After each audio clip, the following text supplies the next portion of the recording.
और इस वक्त प्रधानमंत्री नरेंद्र मोदी ऑस्ट्रिया के दौरे पर हैं। वहां वो मीडिया को संबोधित कर रहे हैं, सुनिए। लोकतंत्र और रूल ऑफ लॉ जैसे मूल्यों में साझा विश्वास हमारे संबंधों की मजबूत नींव है। आपसी विश्वास और शेयर्ड इंटरेस्ट से हमारे रिश्तों को बल मिलता है। आज मेरे और चांसलर नेहमर के बीच बहुत सार्थक बातचीत हुई। हमने आपसी सहयोग को और मजबूत करने के लिए नई संभावनाओं की पहचान की है। हमने निर्णय लिया है कि संबंधों को स्ट्रैटेजिक दिशा प्रदान की जाएगी। आने वाले दशक के लिए सहयोग का खाका तैयार किया गया है। यह केवल आर्थिक सहयोग और निवेश तक सीमित नहीं है।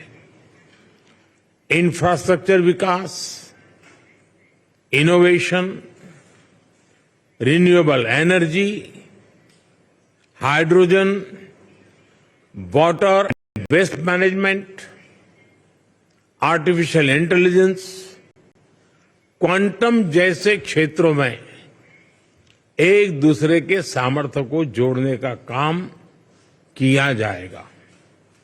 दोनों देशों की युवा शक्ति और आइडियाज को कनेक्ट करने के लिए स्टार्टअप ब्रिज को गति दी जाएगी। मोबिलिटी और माइग्रेशन पार्टनरशिप पर पहले से समझौता हुआ है। यह लीगल माइग्रेशन और स्किल्ड वर्कफोर्स की मूवमेंट में सहयोग देगा। सांस्कृतिक और शैक्षणिक संस्थाओं के बीच आदान प्रदान को बढ़ावा दिया जाएगा। फ्रेंड्स, ये हॉल जहां हम खड़े हैं बहुत ही ऐतिहासिक है। 19वीं सदी में यहां ऐतिहासिक वियना कांग्रेस होस्ट की गई थी। उस कॉन्फ्रेंस ने यूरोप में शांति और स्थिरता को दिशा प्रदान की थी। मैंने और चांसलर नेहमर ने विश्व में चल रहे विवादों, चाहे यूक्रेन में संघर्ष हो या पश्चिम एशिया की स्थिति, सभी पर विस्तार में बात की है। मैंने पहले भी कहा है कि यह युद्ध का समय नहीं है। समस्याओं का समाधान रणभूमि में नहीं हो सकता। कहीं भी हो, मासूम लोगों की जान की हानि स्वीकार्य नहीं है। भारत और ऑस्ट्रिया शांति और स्थिरता की जल्द से जल्द बहाली के लिए डायलॉग और डिप्लोमेसी पर बल देते हैं। इसके लिए हम दोनों मिलकर हर संभव सहयोग देने के लिए तैयार हैं। फ्रेंड्स, आज मानवता के सामने क्लाइमेट चेंज और आतंकवाद जैसी चुनौतियों पर भी हमने विचार साझा किए।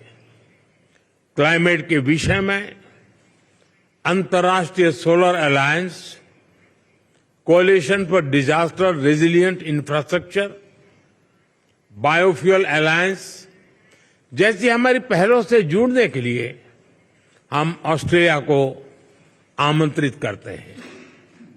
हम दोनों आतंकवाद की कठोर निंदा करते हैं। हम सहमत हैं कि ये किसी भी रूप में स्वीकार्य नहीं है।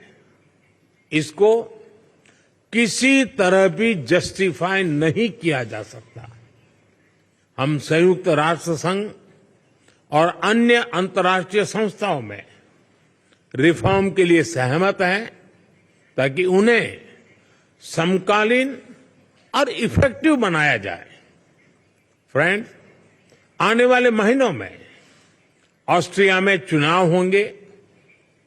मैं लोकतंत्र की जननी और विश्व के सबसे बड़े लोकतंत्र भारत के लोगों की ओर से चांसलर नेहमर और ऑस्ट्रेलिया के लोगों को अनेक अनेक शुभकामनाएं देता हूं। कुछ देर बाद हम दोनों देशों के सीईओ से मिलेंगे। मुझे ऑस्ट्रिया के माननीय राष्ट्रपति जी से भी मिलने का सौभाग्य मिलेगा। एक बार फिर मैं चांसलर नेहमर के प्रति उनकी मित्रता के लिए आभार प्रकट करता हूं और भारत यात्रा करने के लिए मैं आपको निमंत्रित करता हूं। बहुत बहुत धन्यवाद।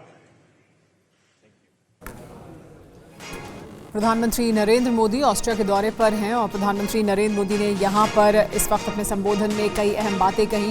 उन्होंने कहा कि कैसे दुनिया में इस वक्त युद्ध का समय नहीं है, युद्ध से समस्या का समाधान नहीं है।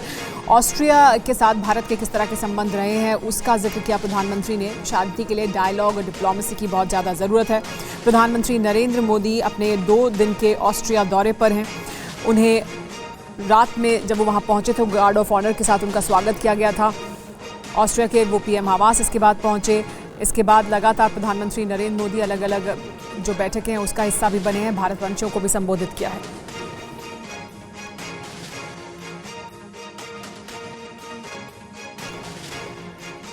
और आइए इस वक्त देखते हैं दुनिया में युद्ध के मैदान में क्या घट रहा है। इस वक्त की बड़ी खबर वॉर जोन से। वॉर जोन में रूसी सैनिक का एक्शन का वीडियो आया सामने।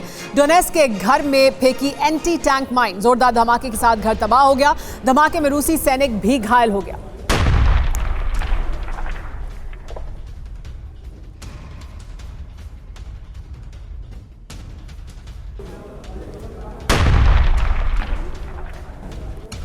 एक और बड़ी खबर युद्ध के मैदान से आ रही है, वो ये कि रूसी वायुसेना ने सुखोई 25 से मचाई है तबाही। यूक्रेन के वोस्तोक इलाके में बरसाए हैं गोले। सुखोई 25 ने एयर टू सरफेस मिसाइल दागी है। युद्ध के मैदान की तीसरी बड़ी खबर यह कि दक्षिण लेबनान में इजरायली सेना ने हमला किया है। हिजबुल्लाह के ठिकानों पर आईडीएफ की बमबारी हुई है। बैलिस्टिक मिसाइल से किया गया ये बड़ा हमला।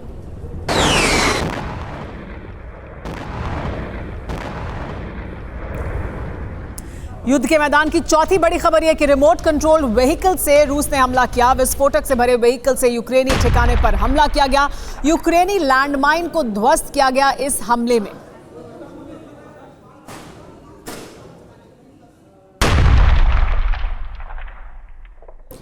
युद्ध के मैदान से आ रही पांचवी बड़ी खबर इस वक्त की। रूसी इस्कंदर मिसाइल से यूक्रेन को नुकसान हुआ है। यूक्रेनी डिफेंस सिस्टम को किया गया है तबाह। पोल्टावा के सिरोरोद एयर बेस की ये घटना है जहां पर यह बड़ा हमला किया गया है।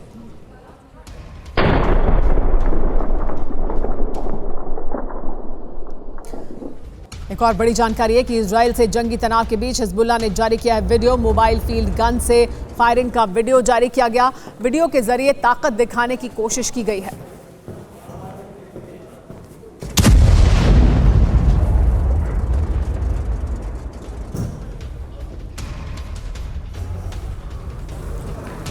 युद्ध के मैदान की अगली बड़ी खबर लेबनान से। लेबनान की ओर से इजराइल पर हमले का एक और वीडियो सामने आया है।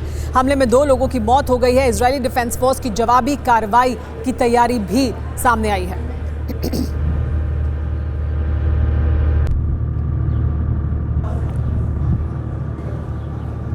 युद्ध के मैदान से आ रही 8वीं बड़ी खबर उत्तरी गाजा से। उत्तरी गाजा में इजरायली ऑपरेशन तेज हो गया है। हमास के ठिकानों पर इजरायली डिफेंस फोर्स का ऑपरेशन देखने को मिला है।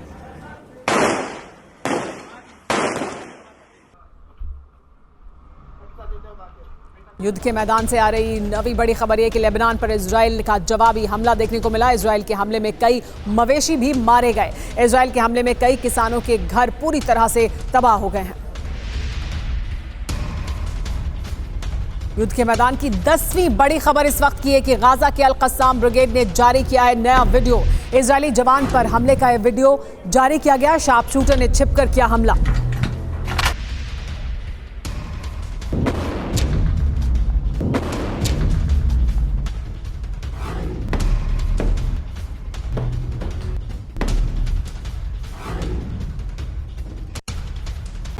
इजराइल और लेबनान में तकरार बड़ी तबाही की ओर बढ़ रही है। दोनों तरफ से विध्वंसक हमले हो रहे हैं। उधर रूस और यूक्रेन के बीच रक्त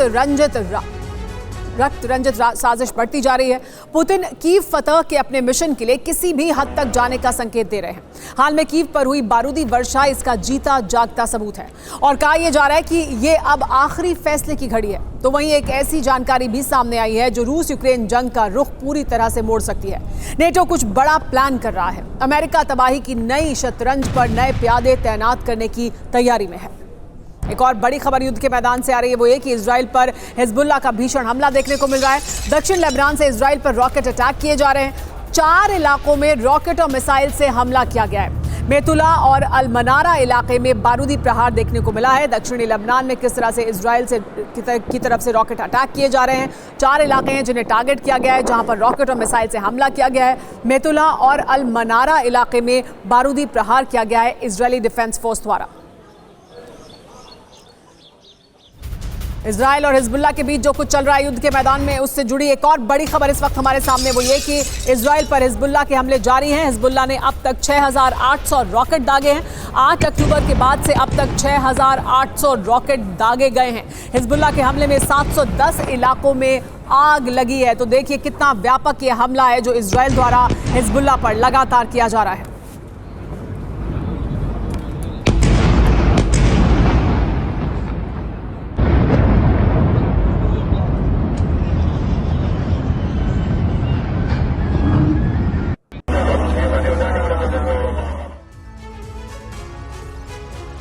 तो एक तरफ लेबनान इजराइल के बीच युद्ध की आशंका है, वहीं ईरान और इजराइल के बीच टेंशन बढ़ गई है। दुनिया को अरब में जंग का तीसरा गेटवे खुलता हुआ नजर आ रहा है और इसका एपिसेंटर बना है सीरिया। दरअसल इजराइल ने सीरिया के कोस्टल एरिया में बमबारी की है।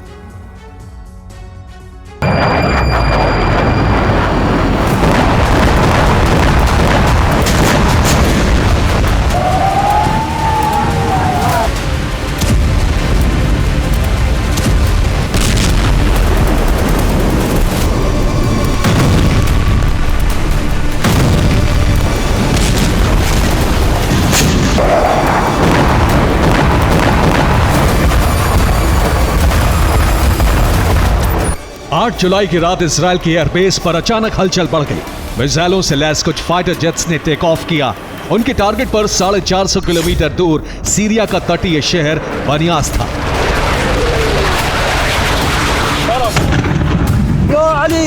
टेक ऑफ के कुछ देर बाद ही शहर में धमाकों की आवाज सुनाई देने लगी। इजरायली फाइटर जेट्स ने यहां मौजूद ईरानी रेजिस्टेंस फोर्सेस के ठिकानों को तबाह करना शुरू कर दिया।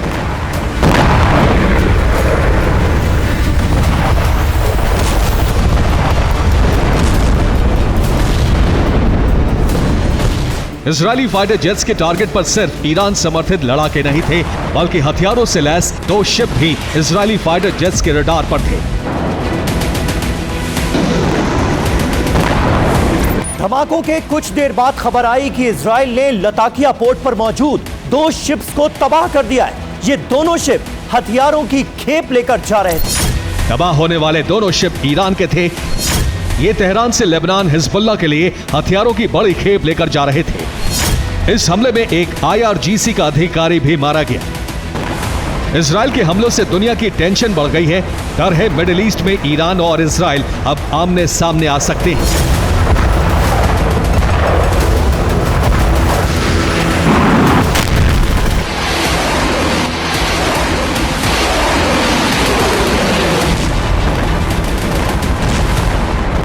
उन्नीस मई के बाद ईरान पर इजराइल का यह पहला सीधा हमला है। आशंका है कि ईरान किसी भी वक्त इजराइल के खिलाफ बड़ा मोर्चा खोल सकता है।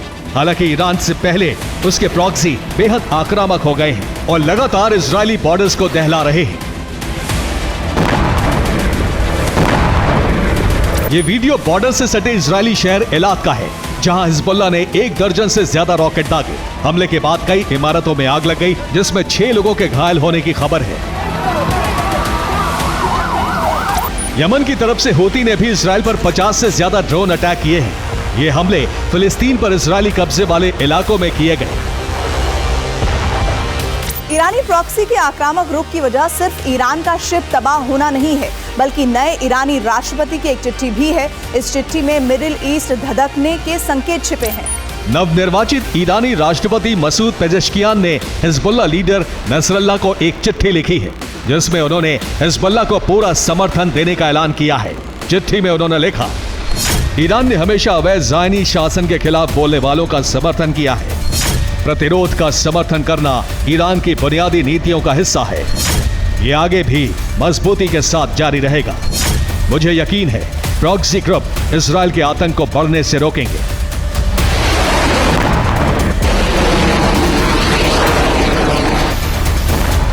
माना जा रहा है कि ईरान मिडिल ईस्ट में बड़े युद्ध की तैयारी में है, जिससे पहले वो अपने प्रॉक्सी संगठनों को भारी संख्या में हथियार सप्लाई कर रहा है।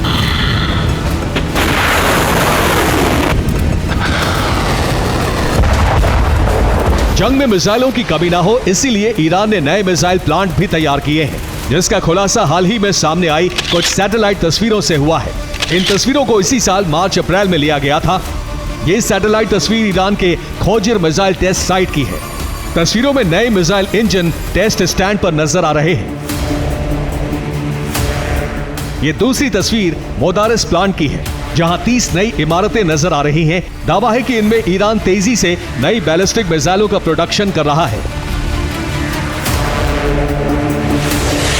इधर ईरान बड़े युद्ध की तैयारी में है, वहीं व्हाइट हाउस ने भी साफ कर दिया है कि उसे ईरान और नए ईरानी राष्ट्रपति से शांति की कोई उम्मीद नहीं है। व्हाइट हाउस के प्रवक्ता जॉन किर्बी ने अपने एक बयान में कहा, ईरान अपनी परमाणु नीति बदलता है तो हमें खुशी होगी। हम ईरान के नए राष्ट्रपति का स्वागत करेंगे, हालांकि हमें इसकी कोई उम्मीद नहीं है। अमेरिका का रुख भी ईरान के लिए नहीं बदलेगा। साफ है, मिडिल ईस्ट बारूद के ढेर पर बैठा है। इजराइल के ईरानी शिप पर हमले और ईरान के नए राष्ट्रपति का आक्रामक रुख बारूदी ढेर में चिंगारी भड़का सकता है। अगर ऐसा हुआ तो यकीन मानिए ये जंग का तीसरा गेटवे होगा। Bureau report, TV9 Bharatvarsh. Gaza में आईडीएफ का बारूदी ऑपरेशन चल रहा है। हमास के खिलाफ आईडीएफ का है ये ऑपरेशन। गाजा में हमास के ठिकानों पर इजरायली डिफेंस फोर्स लगातार हमला कर रही है। आईडीएफ के हमले से हमास को भारी नुकसान पहुंचा है। ये बड़ा ऑपरेशन चलाया जा रहा है आईडीएफ द्वारा, इजरायली डिफेंस फोर्स द्वारा। हमास को इसकी वजह से भारी नुकसान हुआ है। किस तरह से हो रहा है ऑपरेशन देखिए। आईडीएफ गाजा में हमास के खिलाफ ये स्पेशल ऑपरेशन चला रही है।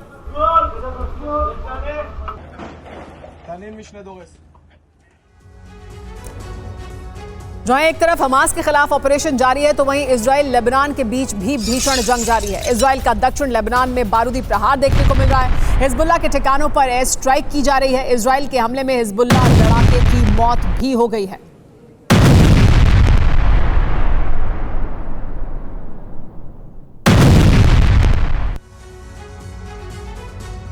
युद्ध का एक और मैदान रूस यूक्रेन के बीच भी जंग लगातार जारी है। यूक्रेनी सैन्य ठिकानों पर भीषण हमला हुआ है। रूस ने यूक्रेनी ठिकानों पर दागे हैं मोर्टार। सेल्फ प्रोपेल्ड गन से बारूदी हमला किया गया। रूसी हमले में यूक्रेन को भारी नुकसान हुआ है। तो देखिए किस तरह से यूक्रेन पर रूस द्वारा हमले किए जा रहे हैं और उसकी वजह से यूक्रेन को किस तरह का नुकसान हुआ है वो देखने को मिला है।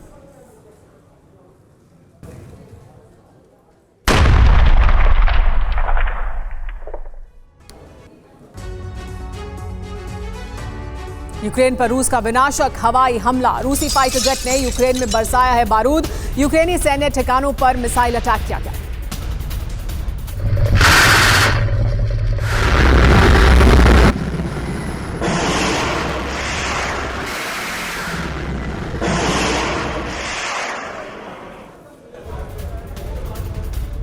एक और बड़ी खबर ज़ैपोरिज्जिया से। ज़ैपोरिज्जिया पर रूस का भीषण हमला। रोबोटिक प्लेटफॉर्म पर बारूदी प्रहार किया गया है। क्रीमिया के पैराट्रूपर्स ने यह बड़ा अटैक किया है। स्टारलिंक उपग्रह स्टेशन को पूरी तरह से तबाह कर दिया गया है। स्टारलिंक उपग्रह स्टेशन एक बहुत अहम उपग्रह स्टेशन था, जिसके जरिए तमाम कम्युनिकेशन किया जाता है युद्ध के मैदान में। उसे पूरी तरह से तबाह किया गया। ये बड़ा हमला है जो क्रीमिया के पैराट्रूपर्स ने किया है।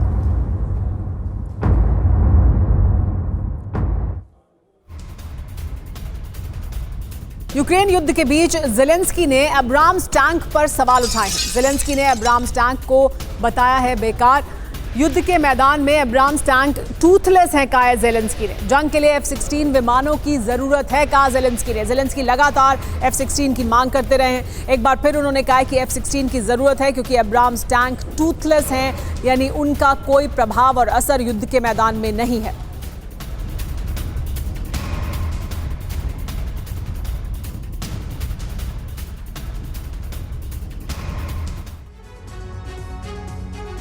लेकिन जेलेंस्की ऐसा क्यों कह रहे हैं? जेलेंस्की का ये क्यों कहना है कि यूक्रेन में अब्राम्स टैंक नाकाम साबित हो रहे हैं? ये क्या बड़ी बातें, इससे जुड़ी हुई जानकारी हमारे पास है, वो आपको बता देते हैं। जेलेंस्की का दावा यह है कि अब्राम्स टैंक युद्ध की दिशा नहीं बदल सकते हैं। इसकी वजह यह है कि रूस ने कई अब्राम्स टैंक को तबाह कर दिया है। इसकी वजह से यूक्रेन को इसका नुकसान उठाना पड़ रहा है। दरअसल किस तरह का है ये अब्राम टैंक, आइए वो भी आपको बता देते हैं। अब्राम्स टैंक को लेकर जो जानकारी हमारे पास है उसके मुताबिक इसकी ताकत ये है कि प्राइमरी वेपन है इसमें 122 mm स्मूथ बोर गन इसमें मौजूद है। सेकेंडरी वेपन जो इसमें मौजूद है वो 12.7 mm की मशीन गन है। इसके अलावा जो इसकी रेंज है वो भी जान लीजिए, वो 428 से 450 किलोमीटर तक मार करने की है और इसकी टॉप स्पीड 45 mph है। खास बात यह है कि यूक्रेन को अमेरिका से मिले हैं ये टैंक, लेकिन अब जेलेंस्की कह रहे हैं कि ये टूथलेस हैं, इनका कोई असर युद्ध के मैदान में नहीं हो रहा है। यूक्रेन में रूस ने जो तबाही मचाई है उससे यूक्रेन दहल गया है, लेकिन कुछ घंटे बाद ही यूक्रेन ने बदला लेने के लिए कामिकाजी ड्रोन दागे।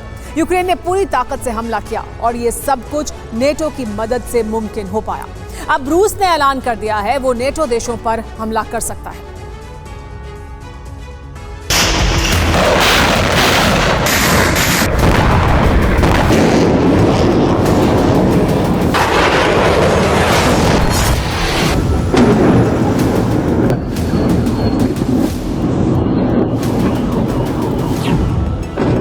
रूस में तबाही का ऐसा जलजला आया कि रूस के बॉर्डर वाले इलाकों में चीख पुकार मच गई।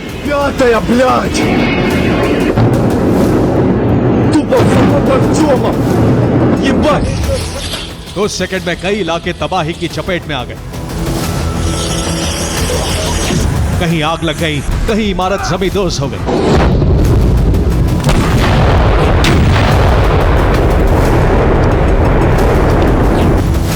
कहीं पावर स्टेशन खाक हो गया, कहीं रिफाइनरी को निशाना बनाया गया। नेटो से हथियारों की खेप मिलने के बाद यूक्रेन ने इतना बड़ा प्रहार किया। हालांकि ये प्रहार रूस के इस साल के सबसे बड़े हमले का जवाब था कि अब यूक्रेन युद्ध में लौट चुका है।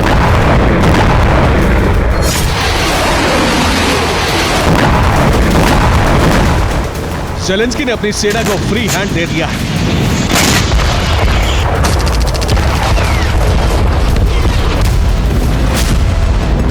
और काउंटर ऑफेंसिव 2.0 की तरह एक नया ब्लूप्रिंट तैयार किया है, जिसका इकलौता मंसूबा सिर्फ तबाही है।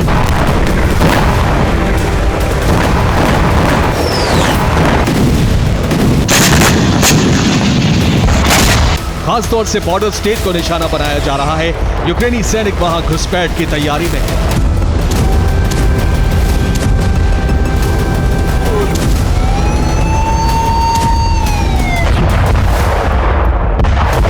बीती रात यूक्रेन ने रोस्टोव को निशाने पर लिया। वहां कामिकाज़े ड्रोन की पलटन टूट पड़ी और एक पावर स्टेशन को तबाह कर दिया।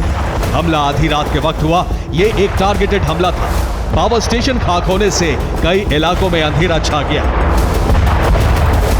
ये रूस के मुर्मांस्क का वीडियो है, जहां एक वेयरहाउस पर यूक्रेन ने हमला किया, जिससे 1 किलोमीटर का इलाका दहल गया। लगातार कई विस्फोट हुए। किरोस्क इलाके के वेयरहाउस पर आत्मघाती ड्रोन से हमला हुआ, जिससे वेयरहाउस में आग लग गई। बताया जा रहा है कि वेयरहाउस में ज्वलनशील केमिकल रखा था, जिसके कंटेनर जलने लगे थे। कीव का प्रतिशोध लेने के लिए यूक्रेन ने बेलगोरोद पर भी हमला किया, जहां एक पावर स्टेशन पर कई ड्रोन दागे, जिससे पूरा स्टेशन जलने लगा। ये शेवकिनो की घटना है। इसके अलावा यूक्रेन ने बदला लेने के लिए बेलगोरोद बॉर्डर पर रूसी सैनिकों की एक टुकड़ी पर कई ड्रोन हमले किए, जिससे रूसी सैनिकों को पीछे हटना पड़ा।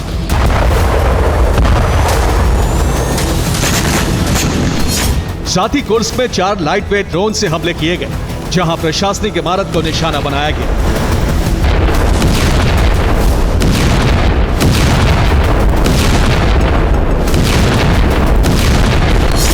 रूस ने दावा किया है कि इन हमलों के पीछे नेटो देशों का हाथ है, क्योंकि सारे अटैक टारगेटेड थे।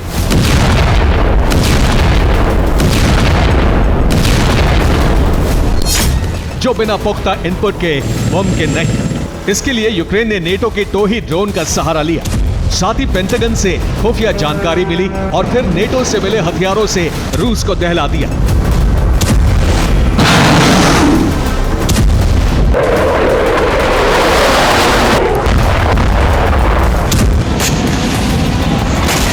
हालांकि रूस ने कई ड्रोन अटैक नाकाम कर दिए, नहीं तो तबाही का दायरा कहीं ज्यादा बढ़ जाता।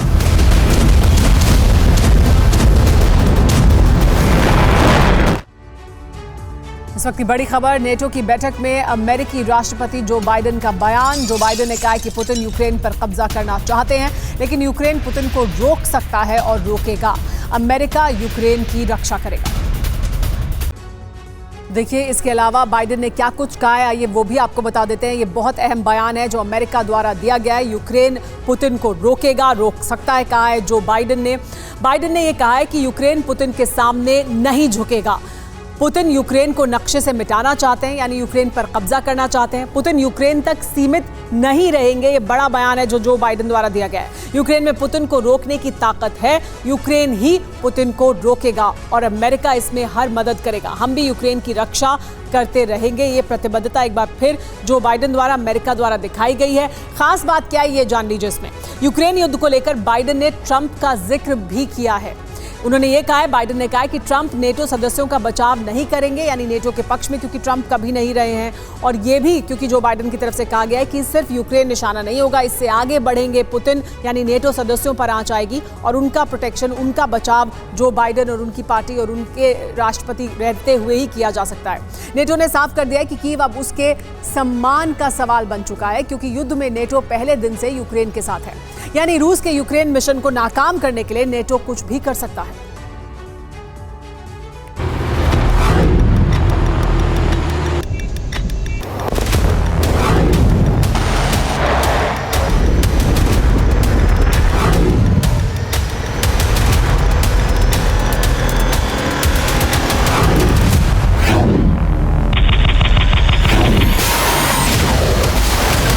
कीव के बाद पुतिन का पहला टारगेट कौन होगा?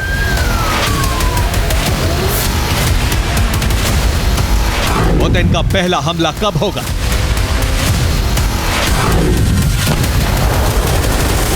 पुतिन किन हथियारों का इस्तेमाल करेंगे?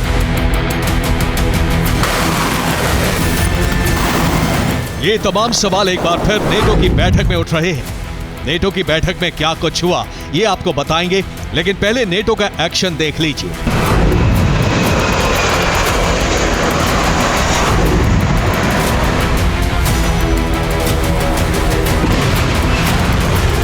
पोलैंड रूस का सबसे बड़ा टारगेट हो सकता है, क्योंकि जब कीव दहल रहा था उसी वक्त ज़ेलेंस्की और पोलैंड के पीएम टस्क के बीच समझौता फाइनल हो रहा था।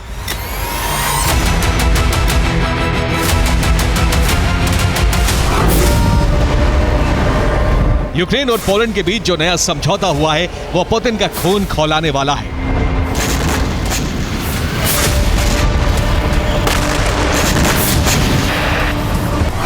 समझौते के मुताबिक पोलैंड मिसाइल इंटरसेप्ट करने में मदद करेगा, पोलैंड की दिशा में आ रही मिसाइलों को गिराएगा, ड्रोन हमले को नाकाम करने में भी पोलैंड मदद करेगा, यूक्रेन में मिसाइल हमलों को नाकाम करने में मदद करेगा।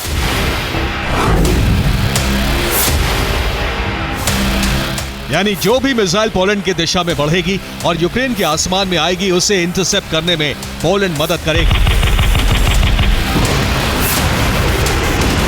यानी पोलैंड के एयर डिफेंस से यूक्रेन को पूरी मदद मिलेगी और पोलैंड में अमेरिका और कई देशों का एयर डिफेंस तैनात है।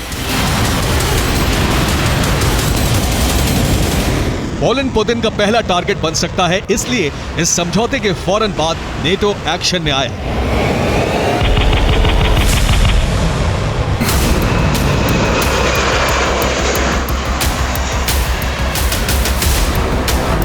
ब्रिटेन से बोइंग KC-135T स्ट्रैटो टैंकर को पोलैंड भेजा गया। Boeing P-8A Poseidon anti submarine विमान भी पोलैंड पहुंचा। इसके अलावा अवैक्स से लैस E-3A सेंट्री एयरक्राफ्ट को भी पोलैंड भेजा गया।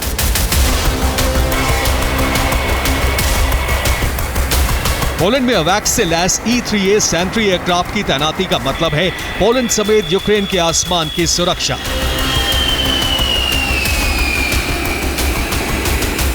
ये विमान हवा में होने वाली हर हरकत पर नजर रखता है, यानी अब यूक्रेन की तरफ आने वाली मिसाइलों और एयरक्राफ्ट की जानकारी बहुत पहले मिल जाएगी। नेटो यूक्रेन को लेकर भविष्य की क्या प्लानिंग कर रहा है, इसका अंदाजा नेटो महासचिव की बातों से हो रहा है।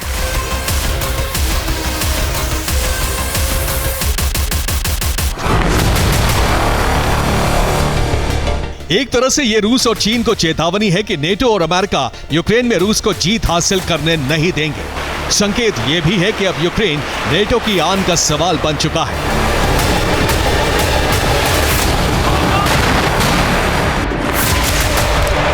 यानी साफ है कि रूस के सामने नेटो और अमेरिका कभी झुकेगा नहीं और यूक्रेन युद्ध का विस्तार होना तय है।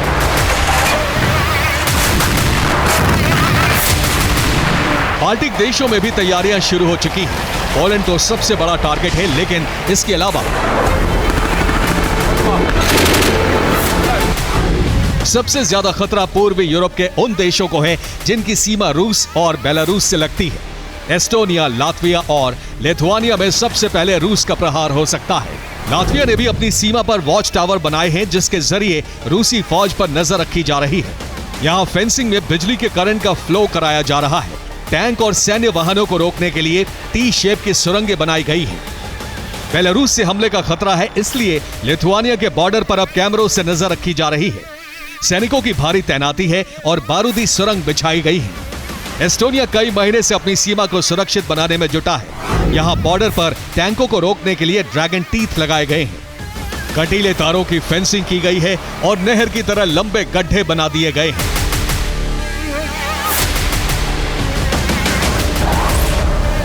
अब एस्टोनिया ने कई बंकर बना लिए हैं। रूस ने एस्टोनिया को जवाब देने के लिए बंकर बस्टर का टेस्ट किया है।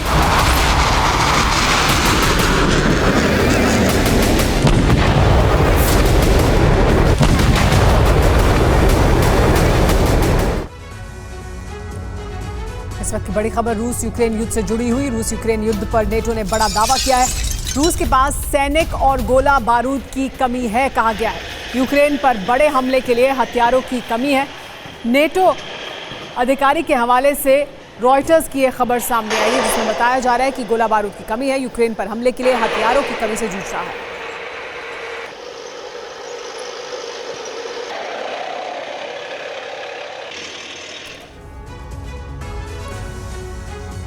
तो बड़ा दावा किया जा रहा है, कहा जा रहा है कि रूस के पास सैनिकों और हथियारों की कमी है। रूस यूक्रेन पर बड़ा हमले करने में सक्षम नहीं है। इसको लेकर एक रिपोर्ट सामने आई है। कब्जे की कोशिश में है। दरअसल रूस को ऐसे में बड़ा नुकसान हुआ है।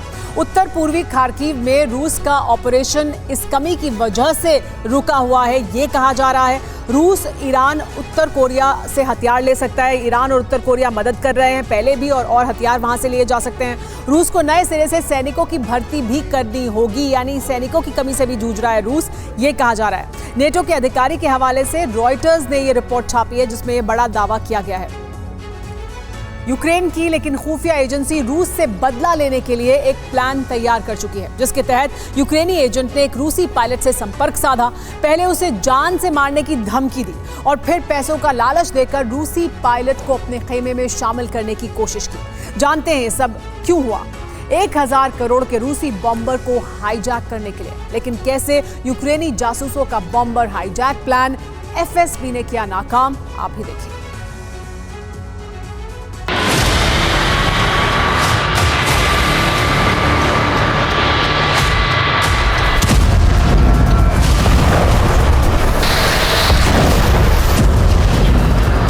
रूस के जिस आसमानी जांबाज ने कीव में मिसाइलें बरसाई, जिसने कीव समेत यूक्रेन के 4 शहरों में बारूदी कोहरा मचाई,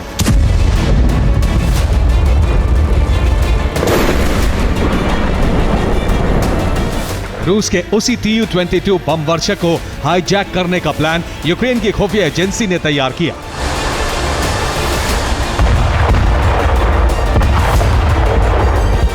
इतना ही नहीं, रूसी बॉम्बर को हाईजैक करने के लिए यूक्रेन की खुफिया एजेंसी ने पानी की तरफ पैसा भी बहाया।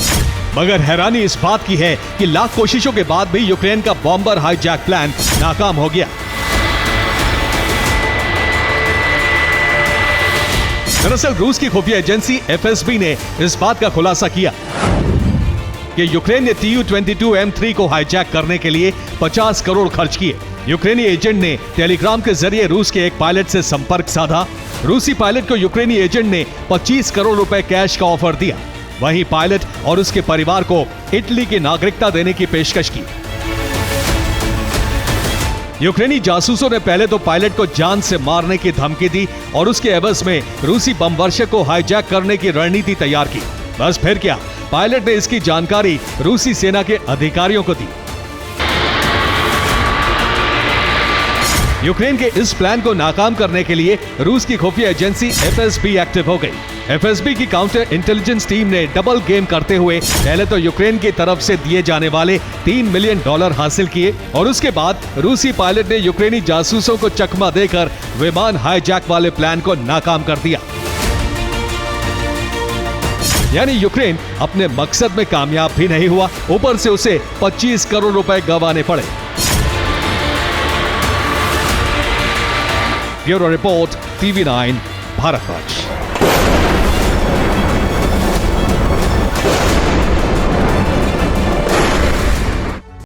और अब बात आफत के सैलाब की। उत्तराखंड में लगातार हो रही बारिश ने संकटों का पहाड़ खड़ा कर दिया है। लैंडस्लाइड और बाढ़ की वजह से हालात खराब हैं। पहाड़ से मैदान तक बड़ी आफत की बरसात हो रही है।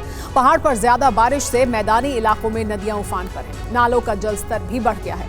कुदरत के प्रकोप से जूझ रहे उत्तराखंड पर हमारी ये रिपोर्ट देखिए।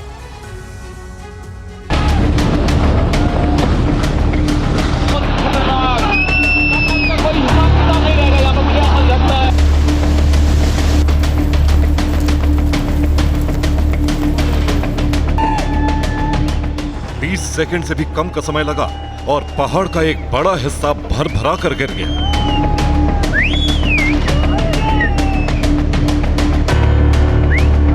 तस्वीरें उत्तराखंड के चमोली की हैं, जहां पलक झपकते ही एक दहलाने वाला भीषण लैंडस्लाइड हुआ।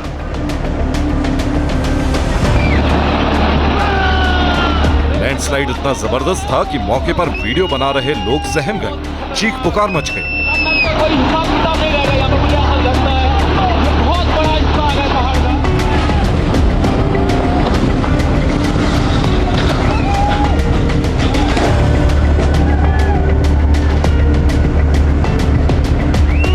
तस्वीरों में देखिए कैसे महज कुछ सेकंड में यह पहाड़ जमीन पर आ गया। लैंडस्लाइड के बाद मिट्टी का एक बड़ा सा गुब्बार फैल गया। पहाड़ी इलाकों में यूं तो ऐसी तस्वीरें या लैंडस्लाइड की घटनाएं आम हैं, लेकिन चिंता बढ़ाने वाली है।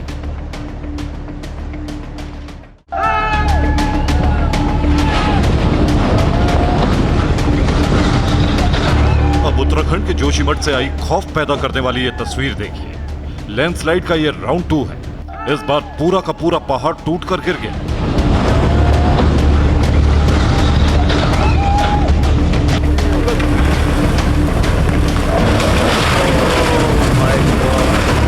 दो दिन में 2 बार लैंडस्लाइड से बड़ी मुसीबत खड़ी हो गई है। अभी कल हुए लैंडस्लाइड के मलबे को हटाकर रास्ता साफ ही किया जा रहा था कि प्रशासन की कोशिशों पर पानी फिर गया। एक बार फिर लैंडस्लाइड से रास्ता ब्लॉक हो गया। जोशीमठ बद्रीनाथ के रास्ते पर ऐसे कई पॉइंट हैं जहां पर लगातार पत्थर गिरते रहते हैं।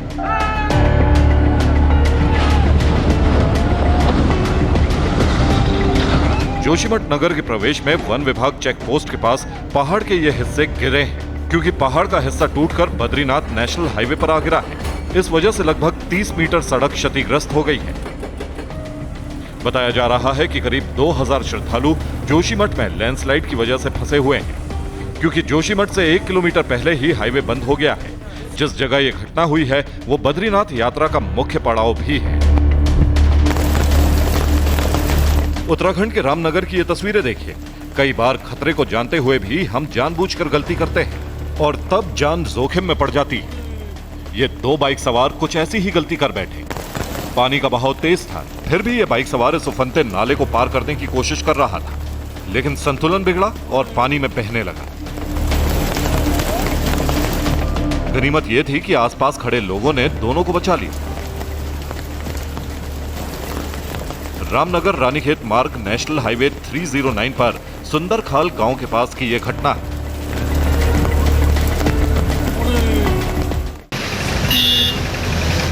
हल्द्वानी से भी कुछ ऐसी ही तस्वीरें आई। बेलगढ़ बरसाती नाले में पानी का स्तर अचानक बढ़ने लगा। देखते ही देखते एक बाइक सवार ने उफनते बरसाती नाले में अपनी बाइक उतार दी। इसके बाद उसका बैलेंस बिगड़ा और वो फिसल गया। मौके पर मौजूद स्थानीय लोगों ने उसे बमुश्किल बचाया।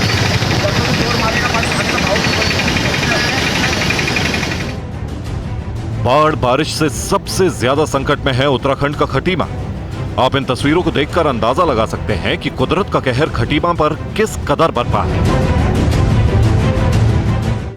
बारिश से आई बाढ़ का पानी लोगों के घरों में घुस गया है। करीब 2.5 लाख की आबादी यहां रहती है, जो डर के साए में है। एनडीआरएफ, एसडीआरएफ और पुलिस प्रशासन की टीम ने पानी में फंसे करीब 250 लोगों को अब तक रेस्क्यू किया है। हालात इतने खराब हैं कि ट्रैक्टर ट्रॉली से निरीक्षण के लिए अधिकारियों को आना पड़ा।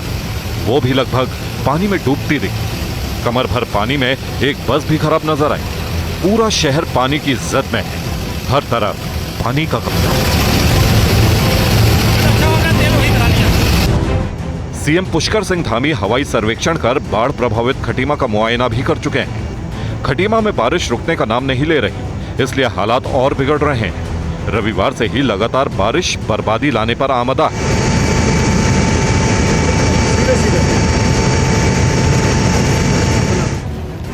कुल मिलाकर उत्तराखंड के पहाड़ी और मैदानी इलाकों में लगातार बारिश से मुसीबत ने चारों तरफ से घेर लिया है। कहीं लैंडस्लाइड से हाईवे बंद है, तो कहीं बाढ़ की वजह से लोग घरों में कैद हो गए हैं। सब कुछ अस्त व्यस्त हो गया है। Bureau report, TV9 Bharatvarsh. पहाड़ों में जगह जगह लैंडस्लाइड की वजह से दिक्कतें बढ़ रही हैं, तो वहीं मैदानी इलाके भी बाढ़ का खतरा वहां पर भी बढ़ता जा रहा है। जल विस्फोट से जहां मैदानी इलाकों में नदियां भीषण उफान पर हैं, वहीं आम जनजीवन पर भी काफी असर हो रहा है। बाढ़ की वजह से यूपी, बिहार से लेकर असम तक लाखों लोग प्रभावित हैं। देखिए ये रिपोर्ट।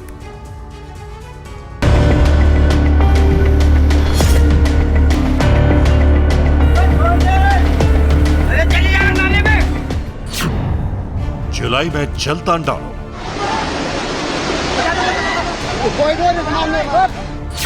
कहां से आया संकट का सैलाब?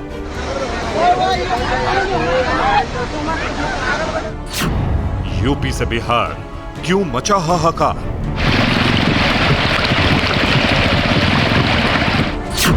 उत्तर भारत में जल विस्फोट।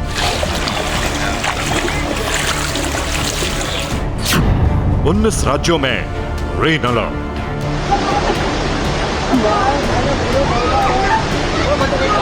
जुलाई की शुरुआत में ही यह हाल है। उत्तर भारत बारिश और बाढ़ से बेहाल।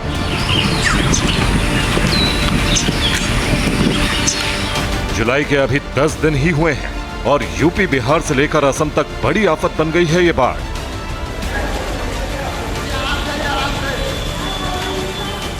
इंसान तो इंसान, बेजुबानों की जिंदगी भी इस बाढ़ में दांव पर लग गई।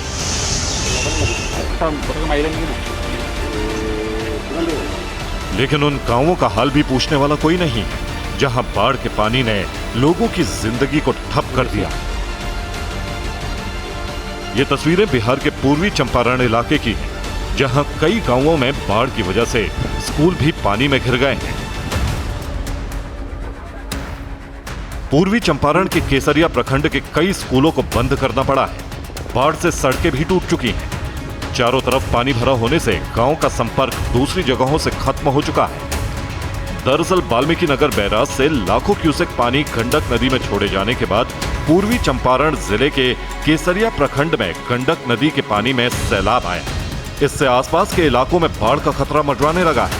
हालात ये हैं कि गांव के रास्ते भी बंद हो चुके हैं। बाढ़ का पानी बढ़ते जाने से ग्रामीण बेहद डरे हुए हैं। उधर प्रशासनिक अधिकारियों का कहना है कि पूर्वी चंपारण में बाढ़ से पैदा हुए हालात पर प्रशासन लगातार नजर बनाए हुए है।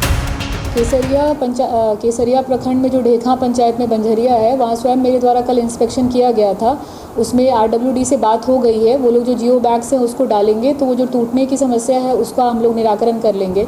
और उसके लिए हम लोग के द्वारा आपदा प्रहरी भी लगाया गया है, और जो प्रमंडल के लोग हैं, नदी प्रमंडल वाले, वो भी सतत वहाँ पे निगरानी में हैं।